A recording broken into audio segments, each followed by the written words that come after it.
Let's talk a little bit about your Kickstarter campaign because, whoa. I know we have some students in the course who are going to be thinking about launching their products on Kickstarter and Indiegogo because we're all about pre-launching. We want to make sure that people will actually pay for it before we invest a ton of time and money into it. So with that in mind, what advice do you have around how to engineer your Kickstarter campaign for such success?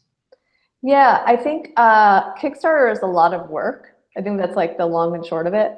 I think that we spent a few months leading up to the Kickstarter working on it, the 30 days of the Kickstarter working every day towards success of the Kickstarter. So it's very rare. I think in the beginning of Kickstarter, it was really easy to record a video with your phone and put it on Kickstarter and expect to get funded. But there's a lot of competition out there. So I think that just a lot of elbow grease is needed to get a good Kickstarter together. That being said, it's a great tool to show validation, especially when, to future customers.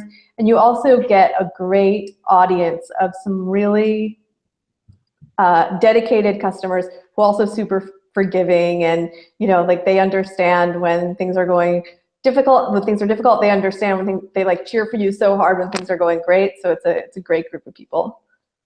So I'm curious to hear, when you first launched your campaign or when you listed it on Kickstarter, how many backers would you say you brought versus what the Kickstarter community helped bring to you guys? Well, I can tell you exactly because I can tell you that Kickstarter community brought less than 10% of our backers, and they'll show you get and that is a chart that you get in your you get those analytics in your actual Kickstarter, and so most of our backers were through our own networks or outreach that we did and stuff like that.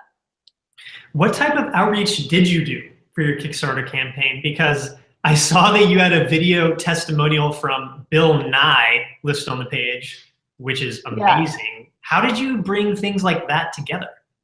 Well, that's a whole nother, I'll answer question one first and then I'll tell you how that, because that was crazy and we did not set out to do that.